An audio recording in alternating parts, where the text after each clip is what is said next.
penjualan IMK. Selamat siang, salam sejahtera untuk kita semuanya. Pemirsa, apa kabar semuanya? Tentu saja baik ya kan? Apa kabar dengan kakak sekalian? Alhamdulillah saya juga baik nih. Nah, saya harap semuanya baik ya. Alhamdulillah, saya senang sekali. Tentu saja kita sudah siap ya membahas materi tentang perkenalkan kimia yang sangat menarik kali ini. Nah, di sini saya ingin memperkenalkan diri saya terlebih dahulu. Nama saya Muhammad Arif Wijaksono dan rekan saya Sabrina Azra yang akan membantu sesi talk show pada kali ini. Nah, di sesi talk show kali ini kita akan memperkenalkan jurusan kimia yang sudah saya bilang tadi, dan juga aktivitas dan kegiatan sehari-hari serta beasiswa lainnya. Nah, berbicara soal kimia tentu dari zaman perunggu hingga zaman Renaissance, di mana sudah banyak alkemis dan ahli kimia banyak memiliki penemuan-penemuan yang sangat menarik. Tentu saja di kayak perusahaan industri seperti perusahaan parfum berskala besar itu sangat membutuhkan pelajaran dari kimia ini. Dan tentu saja banyak bermanfaatnya bagi lingkungan sekitar. Tentu saja benar kan Kak? Iya, betul sekali. Kesempatan kali ini kita memiliki 3 narasumber yang mana beliau merupakan ketua, wakil ketua serta panitia dari Chemistry Festival, dan juga mereka menerima beasiswa lainnya. Ada Bang Diki, Bang Surya serta Bang Fahrul. Iya, baiklah. Untuk mempersingkat waktu sebelum berlangsungnya acara kita pada saat ini, saya ingin berbincang-bincang nih sama 3 narasumber yang ada di sini saat ini. Sebenarnya saya mau nanya nih kabarnya abang-abang sekalian nih, dari mulai Bang Diki dulu nih. Gimana Bang kabarnya hari ini? Bisa diceritakan? Alhamdulillah kabar saya sehat, baik, dan juga dalam lindungan Allah Subhanahu wa Ta'ala. Alhamdulillah. Kalau Bang Surya sendiri nih, gimana kabarnya Bang? Alhamdulillah untuk sampai saat ini kabar saya masih baik saja dan masih sehat. Kalau Bang Fahrul sendiri gimana Bang kabarnya nih? Alhamdulillah sama ya, masih sehat hingga bisa duduk hari ini bersama kita semua. Alhamdulillah, ternyata pemateri kita pada saat ini tuh kabarnya tuh baik-baik semua ya. Oke, baiklah. Karena kan ini kita di sesi diskusi gitu ya, diskusi bincang-bincang asik sama abang-abang sekalian gitu mengenai IMK gitu.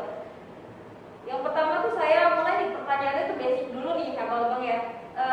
Saya mau nanya dari abang-abang sekalian, alasan abang memilih kimia itu apa sih Bang gitu? Dari mulai Bang Diki mungkin nih saya bisa tanya alasan abang kenapa bisa milih kimia itu gimana sih Bang? Ya, sebelumnya terima kasih ya kepada IMK terkhususnya atau lebih spesifikasinya di bidang Infokom itu telah membuat acara ini supaya nantinya itu kimia bisa lebih dikenal lagi tuh di dunia luar gitu kan, sama kayak Chemistry Festival juga kan. Nah jadi abang tepatnya itu kan lulus di SNMPTN kan, atau jalur undangan gitu kan. Nah jadi abang itu kenapa memilih kimia gitu kan, karena kimia itu dilihat gitu kan, kita lihat lah dari kehidupan sehari-hari kita gitu kan. Nah dari kita bangun tidur sampai kita tidur lagi itu sangat berhubungan dengan kimia gitu, mulai dari nilon gitu kan, atau dari baju kita ini kan, dari baju kita ini kan juga dari senyawa-senyawa polimer gitu, kemudian dari kita gosok gigi, mandi, semua itu mengandung bahan-bahan kimia gitu. Nah dari situ abang tuh tertarik gitu untuk mempelajari ilmu-ilmu kimia lebih dalam gitu kan. Nah apalagi sekarang tuh kan kimia ataupun teknologi pun semakin lama atau semakin kedepannya itu teknologi itu nantinya akan berkembang. Itu sih dari abang.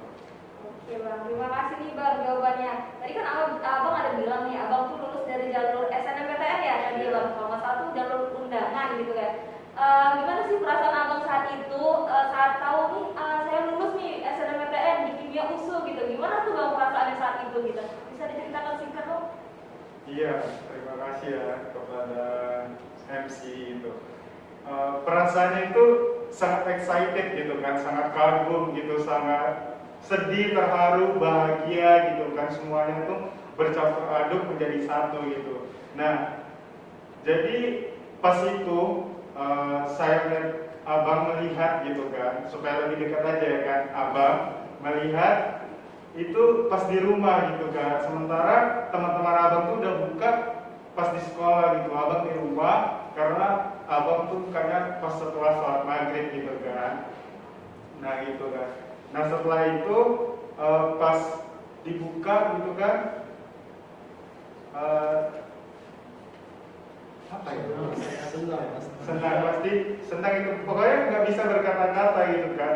Selagi itu kan abang tuh juga yang abang rasakan ini kan, abang kan juga berada dari keluarga yang kurang mampu gitu kan. Abang juga daftar bidik misi gitu kan. Di situ sedihnya gitu kan, mau kuliah cuma biaya ataupun dari finansial itu kan kurang mendukung gitu kan. Jadi di situ merasa sedihnya. Tapi bahagianya itulah karena lulus di USU gitu. Pas kebetulan kalau nggak salah cuma abang yang paling jauh gitu lah ya kan gitu di sekolah abang. Baru ya sudah sampai sini aja.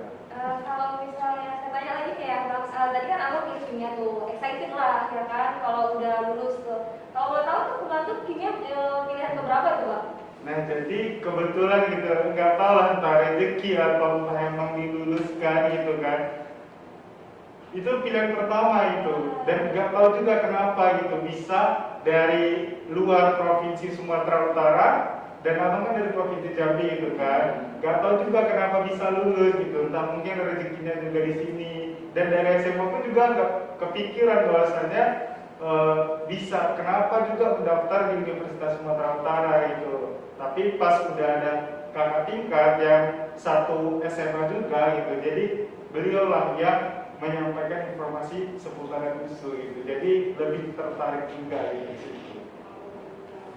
Berarti abang di sini ternyata ambis juga ya berusaha gitu karena kayak beliau tuh lulus di film pertama. Siapa sih yang gak excited gitu ya? Kayak haru campur-campur lah gitu nano-nano rasanya, apalagi beliau ini tinggal itu jauh bukan dari Pulau Sumatera ya Bang ya.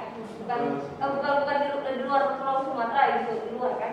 Maksudnya di luar provinsi Sumatera Utara. Iya, maksudnya seperti itu. Oke, baiklah. Nanti kita tanya lagi tentang Bang Ditya. Saya mau berlanjut nih sama Bang Surya nih.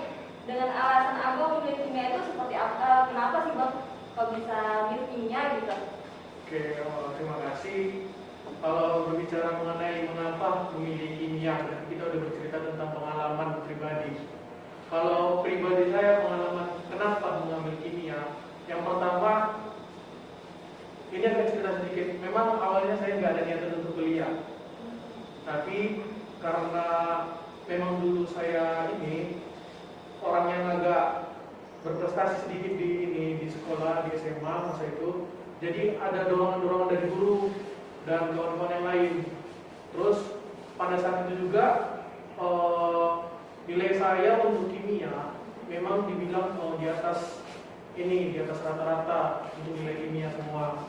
Jadi seakan ada dorongan dari guru dan kawan-kawan. Kemungkinan ada kendala juga dulu itu karena nggak ada biaya untuk kuliah. Tapi karena pada saat itu juga saya ada mendapatkan beasiswa dari salah satu PT tambang emas namanya PT Elenco Resource. Jadi di situ saya dapat beasiswa. Jadi ada sedikit motivasi untuk mau kuliah lagi gitu. Nah, kenapa kimia? Karena seperti yang saya bilang tadi, karena nilai tadi. Awalnya saya hanya ingin kuliah itu di jurusan teknik arsitektur. Tapi karena passing grade yang sangat tinggi di Universitas Sumatera Utara, dan saya akhirnya memilih untuk jurusan kimia saja. Dan kawan-kawan pada saat itu belum ada juga untuk yang mengambil prodi tersebut. Jadi kayak persaingan antara kawan di SMA itu pun berkurang. Dan pada saat itu juga ada kayak dapat masukan-masukan dari senior bahwa belum ada yang sama sekali dari sekolah saya untuk masuk di Universitas Sumatera Utara, khususnya prodi kimia. Jadi ibaratnya kayak peluang besar gitu. Nah, jadi bisa dibilang itu juga alasan saya dari orang tua juga dukungan. Kemudian untuk kimia ini juga sama seperti Bang Diki, saya lolos dari SNMPTN jalur undangan pilihan pertama. Dan yang saya ambil pada saat itu universitasnya yang pertama ada di Universitas Sumatera Utara untuk pilihan pertama prodi kimia, dan untuk universitas yang kedua itu Universitas Andalas prodinya kimia juga. Tapi alhamdulillah saya lulus di Universitas Sumatera Utara. Mungkin itu kalau pengalaman bicara mengenai mengapa saya memilih kimia. Oke, Bang, makasih Bang. Jadi Bang, kan Abang bilang tadi awal-awal tuh Abang tuh milih kimia gara-gara mungkin tuntutan dari sekolah dan mungkin nilai Abang tuh tinggi gitu kan. Gimana sih perasaan Abang menyikapi itu? Kayak awalnya kan Abang pengennya arsitektur nih gitu kan. Cuma karena memang hal-hal yang seperti itu masih terus berlanjut di sama anak-anak SMA sampai sekarang gitu. Jadi mereka tuh dilihat dari nilainya, mereka didukung sama nilai yang mendukung mereka pada saat itu gitu. Gimana sih perasaan Abang yang bikin arsitektur tapi karena ada tuntutan dari sekolah ataupun di luar sekolah gitu, melihat Abang itu punya kapasitas gitu untuk masuk di kimia, itu gimana sih perasaan Abang untuk bisa selinear gitu sama mereka, dengan mereka? Kalau dibilang perasaan gitu mengenai masalah prodi mana yang harus dipilih, salah satu ada keinginan sendiri dan ada salah satu dari tuntutan. Kalau dibilang seperti itu pada saat itu perasaannya yang agak kesal sedikit ya, karena apa yang kita inginkan pada saat itu agak susah untuk diraih gitu. Tapi mungkin itu kembali lagi udah di jalannya, udah jadi takdirnya. Memang benar-benar udah ditunjukkan bahwa itu jalan yang sebenarnya.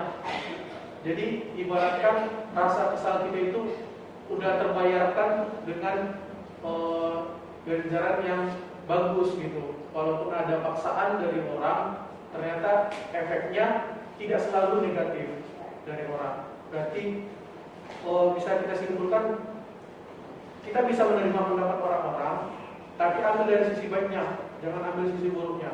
Karena tidak semuanya seperti saya bilang tadi menghasilkan hasil yang negatif, tapi selalu positif bisa. Perasaan saya sih, saya kesal kemudian jadi merasa bangga juga gitu, menjadi orang yang pertama di Universitas Sumatera Utara bisa memasuki prodi kimia dari sekolah saya. Luar biasa sekali nih jawabannya.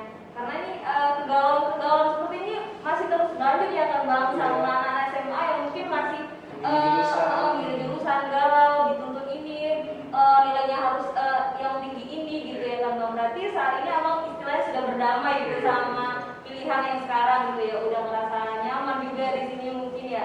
Jadi kayak udah, oh ya udah aku di sini, memang sudah di sini mungkin ya. Oke, sangat membantu gitu ya Bang ya untuk adik-adik sekalian mungkin yang masih maba atau bakal jadi calon maba gitu nantinya. Oke, terima kasih kepada Bang Surya. Kita lanjut kepada pemateri kita yang ketiga yaitu Bang Fahrul. Saya ingin juga bertanya nih sama Bang Fahrul. Alasan Abang, kenapa sih Bang Abang itu memilih kimia gitu Bang sebagai jurusan Abang sampai saat ini? Oke, terima kasih sebelumnya untuk pertanyaannya. Mungkin hampir sama Bang Surya ceritanya.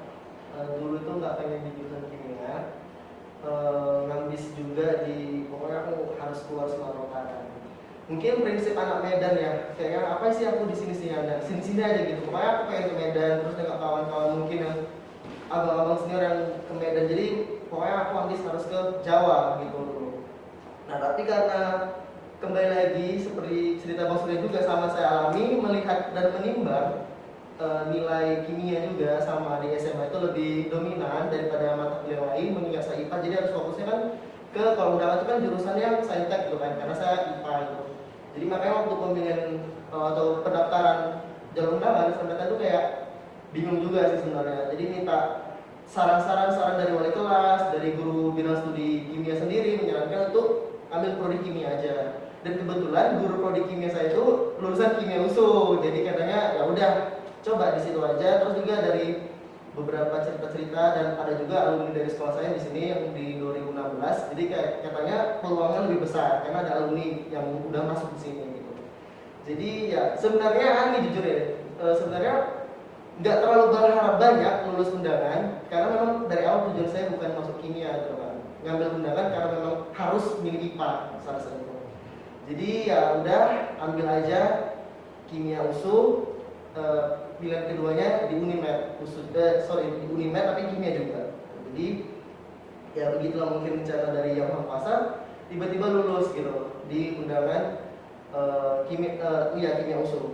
Dan itu kalau bercerita sedikit seperti mungkin Bang Diki dan Bang Surya tadi waktu pengumuman gimana gitu kan, itu lebih kan dulu waktu kelas 3 SMA tuh ada kan istilah kayak bimbel-bimbel gitu kan.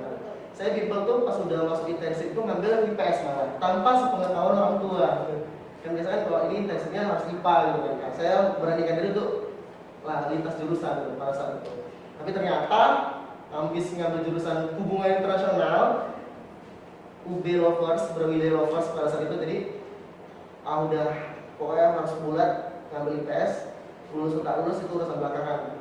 Jadi ketika itulah udah masuk intensif, pas intensif itu udah mulai pengumuman tuh SNM jam 5 kan, jam 5 sore. Nah saya itu lagi di kelas belajar sejarah, ya IPS lah gitu.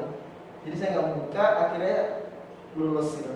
Perasaan kalau saya perasaan seperti yang ngomong tadi mungkin sedih iya banget, senang juga iya karena orang tua kan sangat dukung, kamu harus diusul gitu. Ayah nggak mau kamu di luar daerah gitu. Ya itu sih mungkin lebih susah lah untuk berdamai. Itu dulu lah untuk awal. Jadi kalau ditanya pasti bukan karena suka juga, tapi karena lebih gimana ya? Karena lebih ya itu apa anak IPA harusnya undangan IPA ya seperti itu. Mungkin kurang lebih ini pertanyaan jawaban dari Bang Fahrul tuh hampir mirip-mirip ya sama Bang Surya karena mereka itu kayak dituntut mungkin dari nilainya gitu ya. Terus pun tadi sebenarnya Bang Fahrul itu ngambisnya di anak saya di hukum gitu, di hubungan internasional ya Bang ya. Kalau tadi kan katanya abang milih nih kimia dua kan tadi di SNMPTN gitu. Berarti memang abang ini juga pengen fokus di kimia gitu. Kenapa nggak ambil biologi? Kenapa?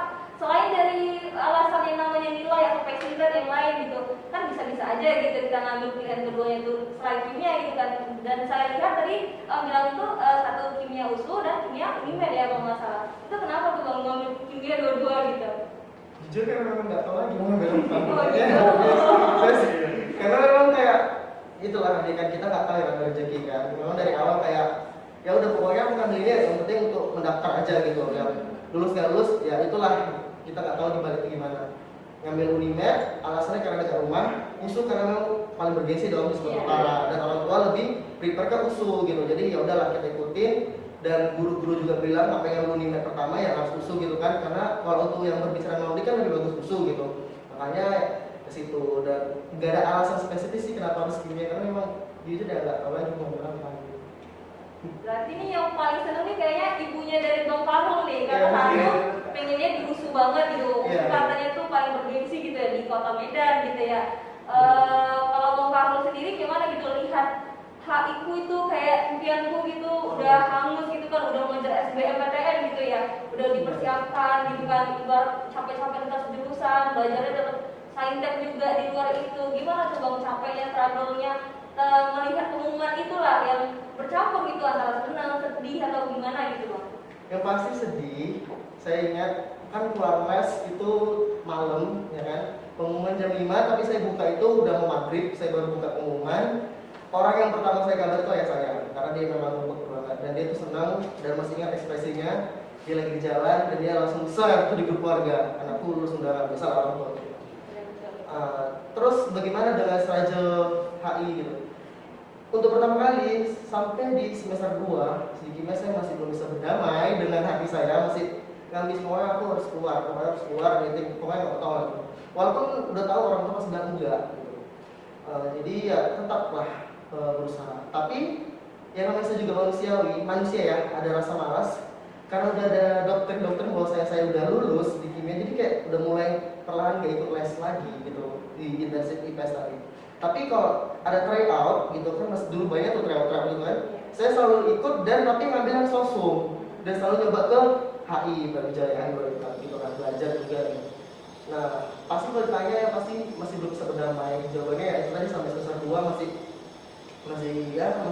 pengen keluar lagi pengen nyoba terus yang paling ingat waktu SMA saya minta izin untuk nekat nih ngambil undangan IPS saya izin ke ayah saya telepon ya aku ngambil HI Brawijaya karena kan ayah saya cuma orang IPA jadi paham lah tidak mungkin IPA di IPS itu Jadi saya paling ingat saya dimarah-marahin, oh ini gini, teman sebelum saya nangis aja, kayak gitu lah setelah makanya berat kali makanya sampai semester 2 baru bisa ya udahlah dari itu juga dan pada akhirnya nggak jadi nyoba SBM di tahun selanjutnya di tahun 2019 karena memang kayak udah ya udahlah gitu, jadi kayak udah mulai terus juga dapat teman-teman yang baik yang welcome mau ngajarin gitu, jadi kayak dan diperkuat sama statement saya lupa siapa yang bilang, makanya saya ingat banget apa yang kamu butuhkan itu gitu, itu belum tentu yang kamu butuhkan gitu, tapi ya Allah itu memberikan apa yang kita butuh gitu loh, yang kita inginkan itu belum tentu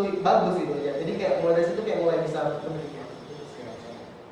Oke, seperti itu sangat inspiratif sekali ya, karena kayak dari mulai cara mereka berdamai yang mungkin tadinya nggak pengen ini, nggak pengen itu gitu, tapi mereka itu mencoba untuk berdamai. Berarti abang-abang sekalian di sini udah melewati fase-fase healingnya gitu ya, dimana kayak masih rasa mungkin kesal, dendam, pengen coba lagi mungkin pernah kayak gitu. Cuma abang-abang ini kayak ngerasa mungkin ini adalah kebutuhanku gitu ya, kemarin-kemarin itu mungkin hanya keinginanku bukan kebutuhanku gitu di masa depan. Oke lah, baiklah, selanjutnya kita akan bertanya lagi nih pada rekan saya, mungkin ada yang ingin dipertanyakan? Oh iya Kak, saya mau tanya nih, kan abang-abang ini kan pertama kali di dunia kan, ini kan lulus nih.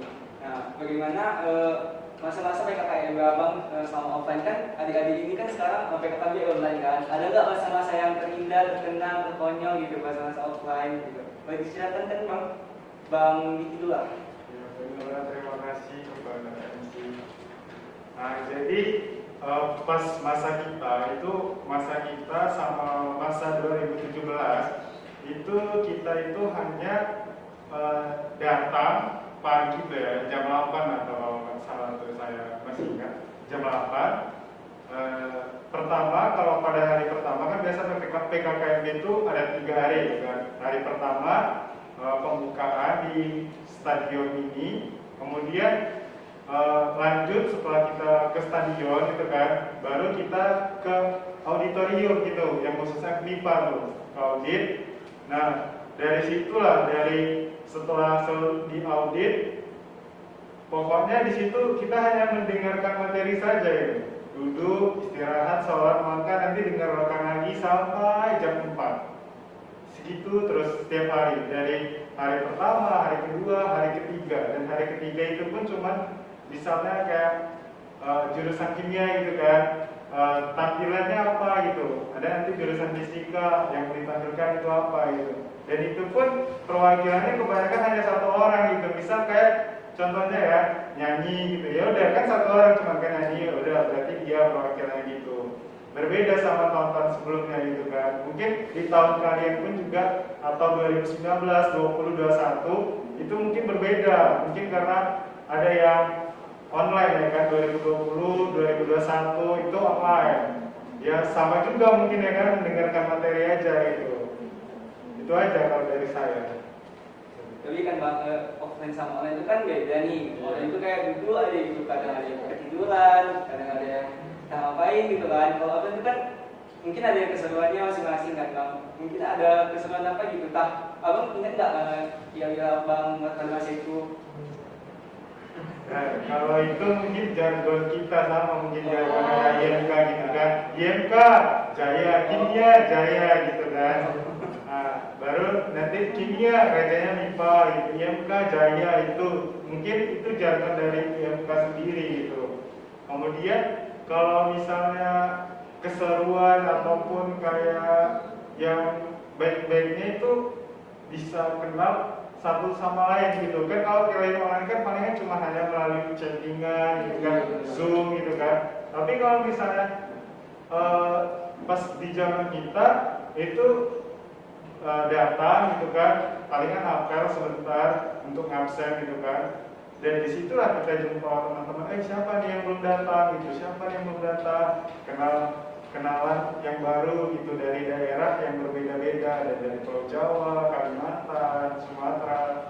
Pokoknya itu sih bisa kenal teman satu sama lain, ibarat kayak menambah relationship lah gitu. Terima kasih Bang. Ternyata Kak, nyata itu berbeda daripada virtual ya kan? Betul. Tapi kayaknya ada sedikit apa ya, kalau misalnya offline tuh mungkin dimarah-marahin sama cutting gitu ya, Bu, Iya, ya. itu juga ada bisa. Kalau di online mungkin bisa hilang-hilang jaringan gitu ya, Iya. pura-pura hilang jaringan atau sebagainya gitu ya. Itu gimana Bang perasaannya kayak ketemu cutting? Pasti kan itu sense-nya tuh beda gitu kan.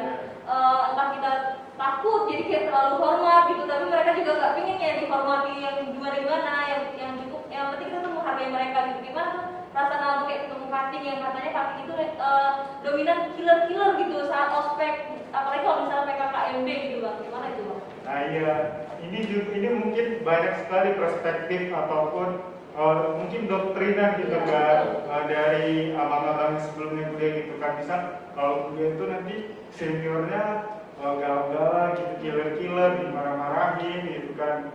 Pokoknya kayak ibarat tuh di perpeloncoan lah gitu ya kan, kalau di sini gitu kan. Tapi pas udah di kimia, apa kayak yang kita merasakan sendiri tanpa kita dengar dari cakap orang, itu ternyata gak ada yang kayak gitu. Kita ibarat kayak ya lebih ke keluarga gitu lah, yang kecil menghormati yang lebih tua, dan yang lebih tua itu menyayangi atau membimbing yang lebih kecil gitu. Gitu lebih tepatnya kalau senior di kimia itu. Saya Kak, sebenarnya kalau virtual ini orang udah baper nih dengan typing kan, Iya, pada iya. salah paham sama Iya, itu, iya. makanya pada PKKMB online atau mahasiswa baru dengan online ini, kadang mereka suka berantem gara-gara Iya. typing yang salah paham. Iya, gitu, betul, kan. betul Gitu sekali, sekali. Kak. Nah sebenarnya ini Bang, karena Bang kan pertama kali nih masuk kimia, itu bagaimana Bang beradaptasi dengan pelajaran-pelajarannya? Tuh, dimulai dari Bang Suryani. Oke, kalau bicara mengenai pelajaran-pelajaran di kimia ini ya, cara beradaptasinya. Awalnya saya kira kalau SMA ya, kalau waktu SMA, kalau mau masuk kimia ini pasti belajar kimia itu kayak yang praktikum gitu semua ya kan. Terus praktikumnya baik-baik gitu, pelajarannya juga enak, pasti kayak nggak ada yang namanya pengulangan materi dari dasar. Jadi Pasti. aspeknya itu kayak seru gitu ya Bang? Iya. Berarti dia kan, kita beranggapan, oh nanti kalau di kimia berarti kita harus perfect nih belajar kimianya, bagus dari awal. Terus yang dosen kan kalau di kampus yang namanya guru itu kan sebagai dosen, bukan guru lagi. Jadi, saya kira kemarin itu kalau dosen itu tidak ada penjelasan lagi, justru mahasiswa lah yang menjelaskan gitu kan. Mahasiswa yang menjelaskan kepada dosennya. Ternyata tidak. Di kimia ini ternyata masih ada yang namanya sistem kayak mempelajari hal-hal dasar kayak kimia dasar, fisika dasar, biologi dasar, matematika dasar, masih diulang dari awal gitu. Cuman tingkatannya udah agak lebih tinggi daripada SMA materinya. Nah, kalau bilang beradaptasi pasti ya beradaptasi gitu. Walaupun kayak masih ada kurang-kurang gitu kan untuk mempelajari kimia ini bagaimana. Mungkin itu sih kalau dibilang beradaptasi mengenai materi-materi yang ada di kimia. Karena kan sebagai mahasiswa baru nih, tentu saja pada masa SMA kan kita bisa nyatat gitu kan, nyatat pelan-pelan gitu, guru menjelaskan, bisa diulang lagi. Nah ini kan kita sebagai mahasiswa kan Bang. Nah dosen itu kan terus menjelaskan, dan kita tuh sambil terus menjelaskan, kita tuh sambil menyatat gitu apa yang penting-penting. Itu bagaimana mengatasinya supaya tidak ketinggalan gitu dalam menyatatnya? Oke, kalau bicara mengenai mencatat apa yang dikatakan oleh dosen, untuk mengatasinya sebenarnya pengalaman kalau kami itu ketika dosen mengajari sebenarnya kami nggak terlalu mendengarkan dosen, malah kami lebih mementingkan yang namanya praktikum. Kenapa mementingkan praktikum? Karena di prinsip kami atau di prinsip kimia ini mungkin ya lebih baik mengulang mata kuliah daripada mengulang lab seperti itu. Jadi kayak lebih diprioritaskan mencatat jurnal, tutor, closing dan yang lain seperti itu. Kalau untuk mengatasi ketertinggalan untuk materi dosen, sebenarnya tidak tertinggal ya. Karena gimana ya, bilangnya pasti ada kawan-kawan yang mungkin belum jadwalnya untuk nge-lab. Nah mereka mencatat dari materi dosen. Jadi ketika sudah selesai perkuliahan, kami meminta catatan dari kawan kami yang tidak ada jadwal praktikumnya. Seperti itu kalau mengatasi materi yang tertinggal dari dosen. Berarti kurang lebih kayak mutualan gitu lah ya, Iya. kayak, saling membutuhkan Iya. juga ya. Ada simbiosis lah Iya, ya. iya, betul betul. Berarti praktikum itu lebih penting. Kata SKS seperti SKS mata kuliah. Iya.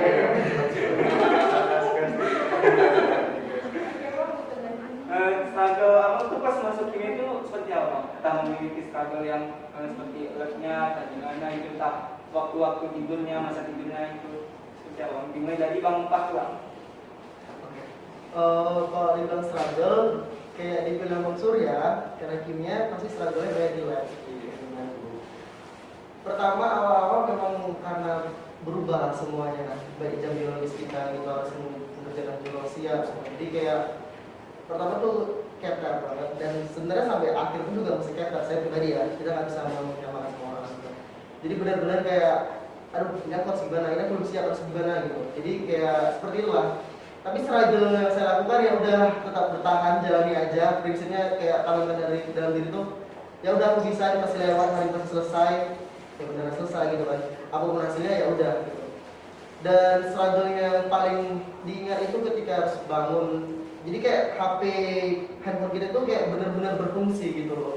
Terutama alarmnya gitu. Biasanya kita ini kayak jarang banget kan pakai alarm. Sekarang tuh kayak pasang gitu. Ya udah aku udah ngantuk banget nih jam 9 udah amat, harus tidur tuh jam 2 buat alarm, bangun lanjut lagi.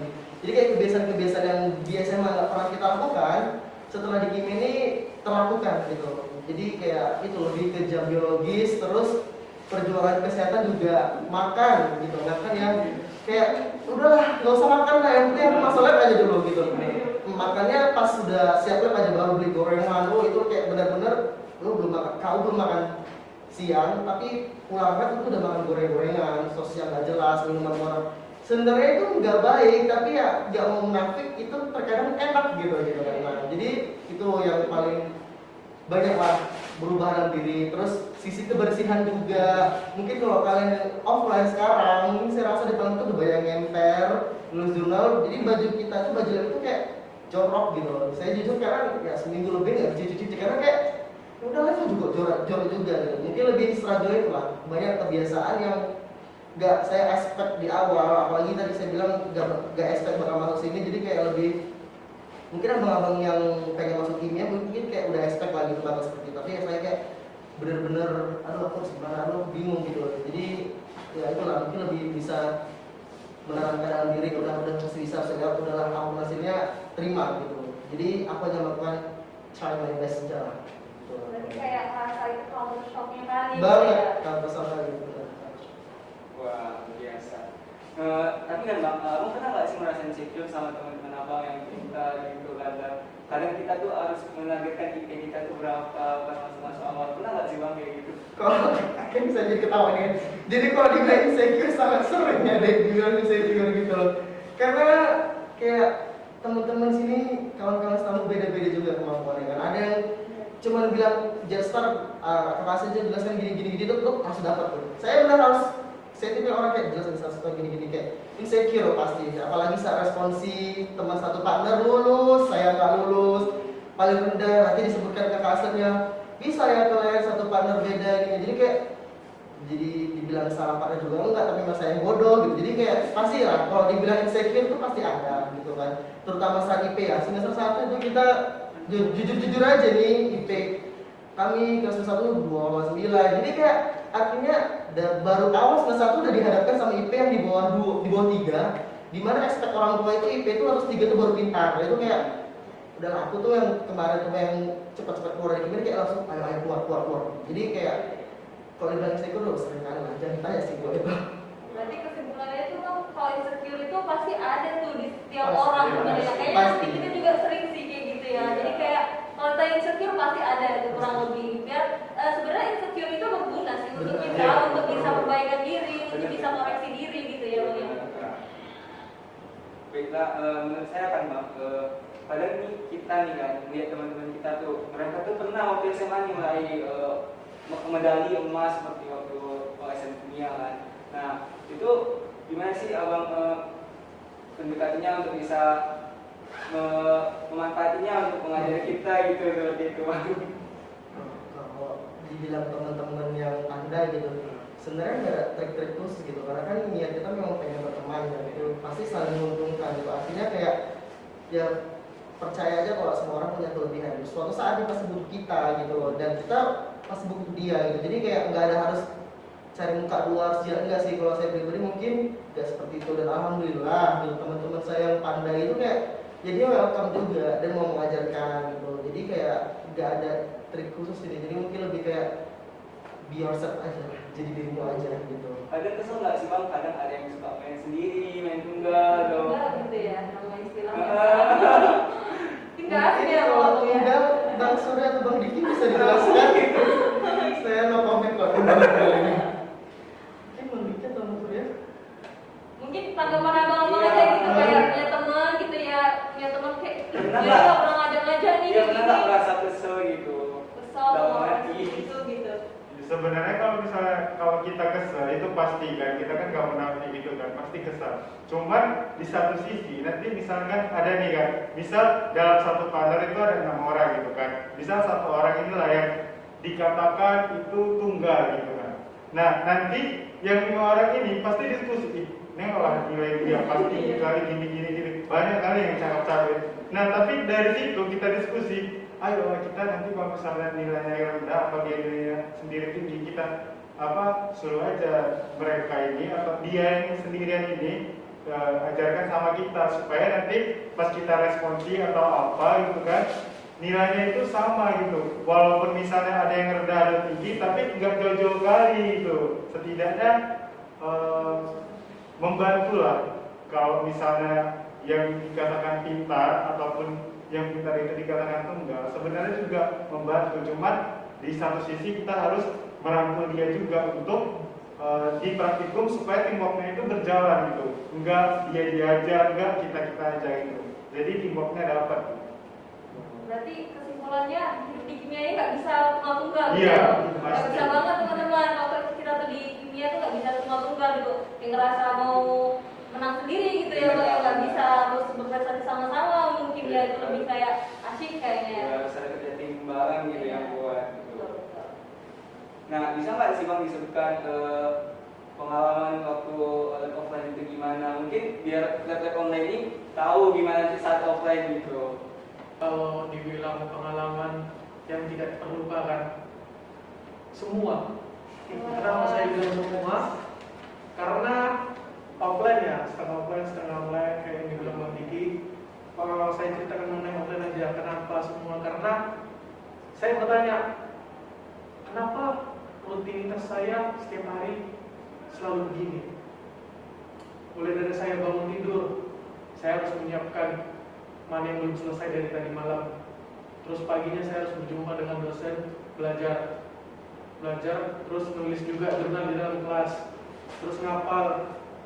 Habis itu sampai di siang hari saya harus masuk lab, udah di lab saya harus kerjakan responsi, ngerjain tugas-tugasnya, dimarah-marahi, lulus, nggak lulus, terus pulang lagi, habis pulang saya harus ngerjakan lagi tugas lab lagi yang lain. Terus sampai di kos itu nanti saya harus ngerjakan lagi, tidur lagi sekitar 1 jam 2 jam, terus bangun ngerjakan lagi, begitu juga tiap hari. Struktur dia. Jadi kayak saya berpikir kenapa kehidupan saya sekarang rutinitasnya seperti ini, gitu. Itu kalau dibilang hal-hal yang tak terlupakan, karena memang udah mendarah daging kalau dibilang gitu. Tiap hari harus gitu. Tiba di ini di kampusnya saya harus lari sana lari sini, nyiapin lab lanjutan di lab lain, saya harus ngejar ACC di lab ini, seperti itu. Jadi kayak udah dibilang nggak bisa dilupakan lagi lah gitu. Mungkin bakalan terbawa nanti di kehidupan saya berikutnya, nggak akan terlupakan untuk anak cucu saya nanti saya ceritakan seperti itu. Berarti pengalaman yang nggak bisa terlupakan adalah kebiasaannya Iya, di sini ya, kebiasaan. habisnya yang memang habis ini harus ini, habis ini harus ini, dan itu berlangsung selama beberapa tahun gitu ya, Bang ya. Hari-hari berjalan bulan Tidak berubah gitu kan. Jadi kayak abang bilang itu ternyata mungkin bermanfaat untuk kita gitu kan. Salah satunya kayak kedisiplinan kita gitu ya. Mungkin kalau misalnya ceritakan pengalaman Iya, kan pengalaman. ceritakan pengalaman pasti abang-abang ini pasti mempunyai pengalamannya sendiri-sendiri ya kan. Nah kalau dari pengalaman abang tuh kan, lab offline itu sangat-sangat seru gitu kan. Kenapa demikian gitu kan? Contohnya lah kalau sekarang lab offline gitu, lab online gitu kan, kampus ini sepi gitu, semua belajar di rumah, lab di rumah. Kita pun di rumah pun nggak tahu kita tuh entah benar-benar mengikuti atau hanya iya-iyakan aja gitu kan. Tapi kalau misalnya di sini kita itu ibarat kalau misalnya itu lebih kalau kita lab offline ya kan, itu kayak SKS gitu, sistem kebut semua. Hari ini entah pun mau 2 jam baru masuk itu otak kita mampu gitu, mampu untuk menghafalkan closing prosedur gitu kan. Tapi kalau misalnya kalian di situ misal online ya kan, kita tuh ngapal tuh kayak nggak bisa-bisa gitu. Cuma kalau misalnya udah ditegak berdiri 15 menit, prosedur yang panjang itu bisa kita hafalin. Nah gitu. Kemudian kalau misalnya untuk sistem ya, sistem kan setiap lab juga berbeda-beda gitu kan. Nah jadi setiap lab pun juga punya kesan masing-masing gitu. Bisa ada labnya yang galak, ada yang baik gitu. Jadi kalau misalnya kesannya tadi apa ya? Lebih ke arah kegiatan kita waktu praktikum sih. Iya. Bedanya. Iya, itu sih. Berarti kalau menanggapi jawaban abang kita nih, kalau misalnya kayak kita tiba-tiba offline, ada yang dihafal gitu 15 menit sebelum praktikum, tiba-tiba bisa aja gitu. Iya, Ternyata bisa. sampai tuntutan Iya. hal tuntutan itu mendukung sekali gitu ya. Beda sensi memang sama online ini ya. Mau kayak kebut gitu ya. Jadi kayak tiba-tiba nempel aja gitu, tahu aja gitu, hafal aja gitu. Mungkin kan kita nonton bakalan kerajinan di online-nya.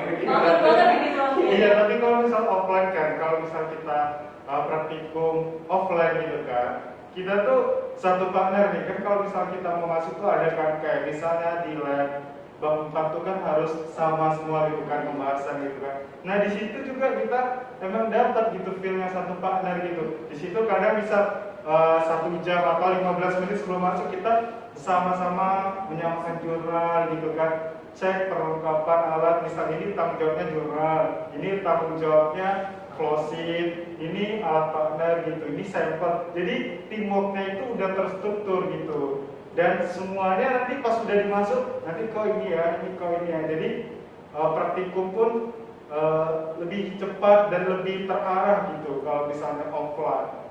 Berarti kalau misalnya offline ini lebih apa ya bang, bisa banget nih nungguin kesulitan sesama iya, gitu. betul. Karena kalau online itu enggak gitu ya, tiba-tiba dia udah siap jurnal aja Iya, gitu iya. kan. Gak tahu dari mana datanya udah siap gitu.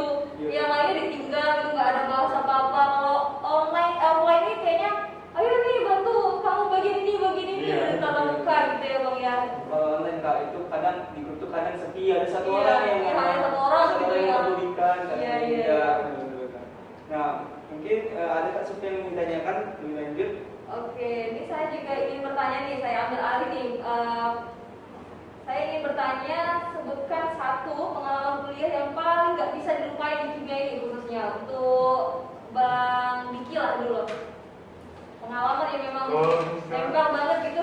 Iya, kalau misalnya ditanyakan pengalaman kan kebetulan nih kan Stambuk 2018 itu tuh kayak ada 2 fase gitu. Ada setengah fase online, setengahnya lagi fase offline gitu. Tapi bersyukur juga lah bisa memasuki fase online gitu kan. Maksudnya merasakan fase online offline gitu. Nah karena di fase offline itu kebetulan kan abang sebagai ketua chemistry festival 2019 gitu kan, itu juga first diadakan di kimia gitu kan. Disitulah itu kegiatan dirancang kurang lebih dari 6 bulan, kemudian disupport dari abang-abang ataupun senior-senior, kemudian dari teman-teman, dari adik-adik juga ada kebetulan kemarin tahun 2019.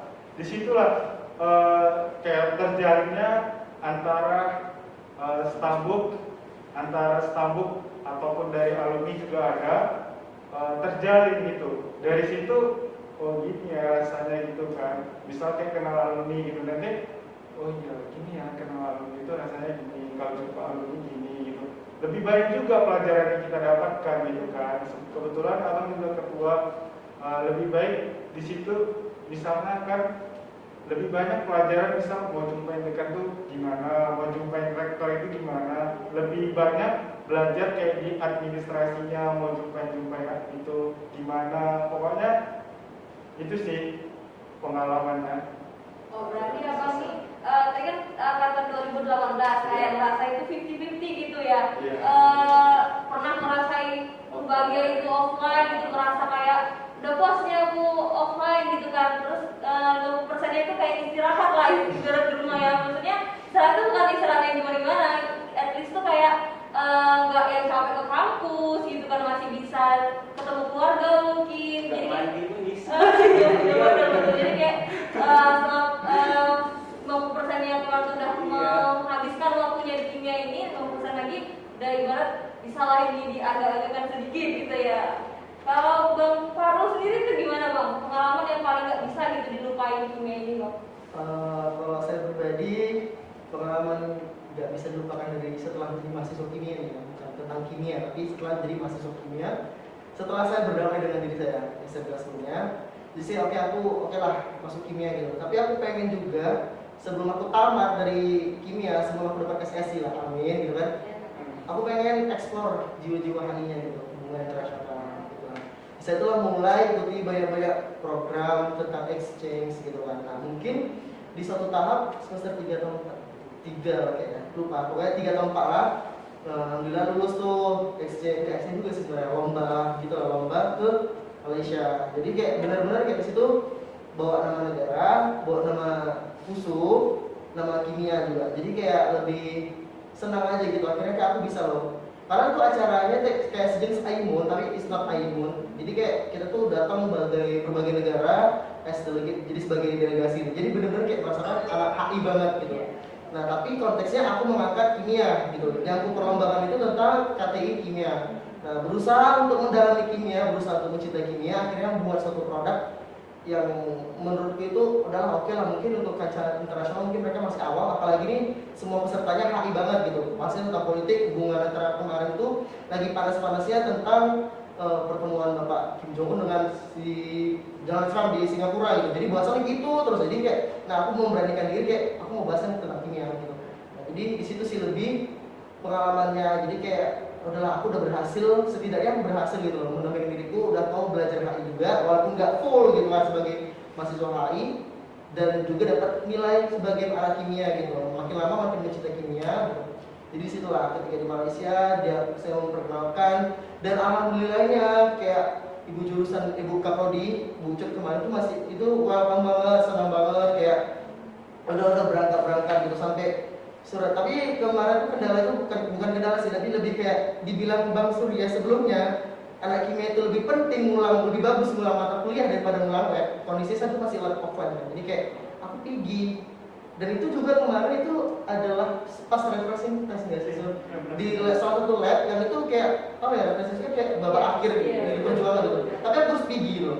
2 lab itu satu lab, tapi di lab lain saya harus izin gitu. Jadi kayak antara hidup dan mati sih sebenarnya. Aku bentar lagi pergi gitu, cita-citanya gitu. Tapi ini juga harus gimana? Jadi alhamdulillah teman-teman support, terus ibu jurusan support, guru-guru support, semua guru dosen juga support. Jadi kayak ya udah, akhirnya karena menang alhamdulillah best innovation. Jadi mungkin karena aneh sendiri materinya yang nanti membahas politik gitu kan, bahas lingkungan, saya sendiri yang bahas tentang kimia gitu, kayak akhirnya menang. Jadi ketika balik ke Indonesia, dan abang yang di salah satu lab itu ketika saya refreshing test, saya masih ingat kali, dia kasih tantangan ke saya, kalau kamu menang, kamu saya amankan nilainya, gitulah gitu kan, karena kan bawa nama musuh gitu. Mungkin maksudnya masih ingat itu, mendidik juga gitu. Saya kasih tantangan, kamu bawa sebenarnya awal, tapi udahlah, bismillah. Jadi balik menang, saya dengan bangga ya, gitu kan, manusia sedikit adalah alhamdulillah lewat gitu.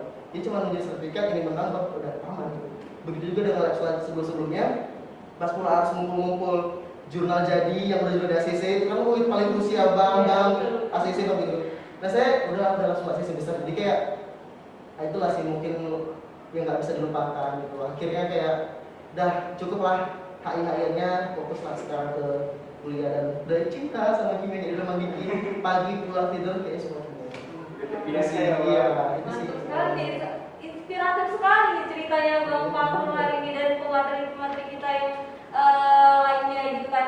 Tadi kan Bang Fahrul bilang kayak dia itu melewati masa-masa berdamai dengan diri sendiri. Ternyata teman-teman, berdamainya atau self healingnya ala Kak Fahrul ini bukan self healing yang biasa-biasa saja gitu kan. Walaupun masih ibarat terbayang-bayang dengan HI, tetapi beliau tuh bisa menempatkan HI-nya itu mau aku gimana kan ya itu. Yang penting masih nyangkut nih sama keinginan aku yang dulu dan aku sesuaikan dengan keadaanku yang sekarang gitu. Jadi disambungkan lah, itu sangat-sangat apa ya Bang? Iya betul sekali. Karena nggak semua orang bisa seperti itu ya, melanjutkan tujuannya yang kemarin sampai dia di tempat dia di mana dia memang ada di situ gitu. Yang kalau kita pikir-pikir kimia dengan HI itu sangat jauh gitu sangat ya, jauh jauh, gitu. Apalagi memang beda konsep gitu, sosial dan saintek. Tapi Bang Fahrul ini berusaha untuk bisa menyeimbangkan gitu, melanjutkan dengan caranya sendiri gitu ya. Sangat inspiratif sekali untuk kita dan maba-maba yang mungkin bakal jadi anak kimia nih mungkin ya. Ini ada pertanyaan, ada 3 pertanyaan yang mungkin dijawab nih secara cepat sama abang nomor 3, cepat dan singkat gitu. Saya mau nanya nih dari abang-abang sekalian. Jadi anak kimia itu harus apa ya? Harus maksudnya gambaran anak kimia itu harus yang seperti apa gitu? Satu kata untuk itu. Anak kimia itu harus untuk Bang Fahrul mungkin. Anak kimia itu harus Kerja cepat. mau Diki? Teliti. Maksudnya? Kompak. Oke. Wah, mantap nih. Dan yang kedua, itu pertanyaannya 3 kata yang menggambarkan anak kimia. Keter, kompak, cerewet. Mau Diki? Best of the best. Maksudnya? Capek, frustasi, sama apa ya satu lagi saya bilang kerja keras. Benar. Oke, betul. Selanjutnya 2 hal yang paling disukai dari menjadi anak kimia gitu, mahasiswa kimia. 2 hal. Para keluarga menganggap aku pintar. Itu paling ya. Yang kedua, kalau pulang lab, masih pakai jas lab, orang-orang yang aku dokter. Ya, itu paling disuka. Betul. Kalau Bang Diki nih, gimana? Jadi kalau apalagi kalau yang benar sih tadi yang pertama itu dibilang sama Pak Rodo, bahwasanya kalau misal orang awam ataupun orang luar itu pasti dibilangnya itu anak kiwi ini. Dan satu yang ini paling kayak sangat-sangat paling dikenal anak kimia, wih buat bom ya, gitu itu yang selalu buat bom gitu. Padahal di kimia itu nggak kita mempelajari tentang bom-bom aja, tetapi kita banyak yang dipelajari gitu. Bahkan branding kita tuh buat Iya, banyak buat gitu bom. ya. Gitu. Kalau Bang Surya sendiri nih, Kebanggaan ya. kebanggaan. Kebanggaan kedua orang tua sama ini tepat gitu. Udah jalan saya gitu, udah jalannya. Iya. Berarti dari kesimpulannya kayak dibalik ke peter-peteran anaknya anak kimia gitu, harus peter, harus ini, harus itu. Ternyata di luar itu mereka tuh dianggap sedikit apa terangkat gitu derajatnya ya Bang ya, kayak dianggap pintar, pakai jasa dianggap jurusan kedokteran gitu, kayak ada impactnya lah sedikit-sedikit gitu lah ya. Kakinya tinggi. Iya betul. Nah saya mau tanya nih Bang, kan bentar lagi nih abang-abang ini akan wisuda kan, lulus lagi. Iya. Tahun ini. Abang punya planning apa sih setelah ini gitu? Untuk Bang sudah dulu. Kalau planning saya setelah selesai dari sini ya, seperti saya ucapkan di awal, saya dibantu bisa masuk sini itu karena ada beasiswa dari PT Inco Resource. Jadi kalau bisa planning saya setelah dari sini, saya mencoba untuk kerja di PT tersebut. Itu planning pertama. Planning kedua saya adalah saya ingin melanjutkan S2 dengan bantuan dari salah satu dosen. Kalau saya sebagai yang pertama yang akan nantinya itu sebagai tulang punggung keluarga ya kan, bahkan itu saya yang paling pertama itu akan bekerja ini kan, ibarat kayak kalau melepas capek atau melepas beban itu setelah 4 tahun lamanya untuk mencapai gelar sarjana itu kerja. Setelah kerja itulah saya ingin berbisnis atau menjadi entrepreneur. Sekali nih sama Mister. Kemudian Bang Fahmi dong. Kalau saya mungkin sebagai Mas Surya pengen lanjut S2. Jadi planning-planningnya ada jadi dosen atau Dosen, apa iya. ya? Atau gimana gitu ya? Sepertinya Abang udah dapat judul untuk penelitian mungkin. Kan? Kita doakan saja Semoga semoga cepat lancar, impiannya itu terkabul apa yang diucapkan tadi gitu ya. S2-nya nanti lancar. Amin. Terima kasih kepada abang-abang sekalian yang telah menyempatkan hari ini untuk berdiskusi dan menghadirkan talk show hari ini. Dan kepada audiens yang berbahagia, alhamdulillah rangkaian sesi kita hari ini telah selesai dan berjalan dengan baik. Dan kami ucapkan terima kasih kepada ketiga narasumber dan juga kepada kakak yang menemani saya sebagai MC hari ini. Dan juga terima kasih kepada audiens yang telah menyempatkan waktunya untuk menyimak antusias diskusi pada hari ini. Tentu saja diskusi hari ini sangat menarik ya kan Kak? Inspirasi juga ya gitu, Iya. sangat membangkitkan gairah saya juga gitu. Wah, luar biasa sih. Dan jangan lupa untuk menyaksikan talk show kita selanjutnya dan sampai saat ini saja. Saya akhiri dengan wabillahi taufiq wal hidayah. Assalamualaikum warahmatullahi wabarakatuh. Saya akhiri, saya dari Muhammad Adi Jacksono dan rekan saya Vina Azra. pamit undur diri, sampai kembali. Bincang asik bareng MK. Dadah.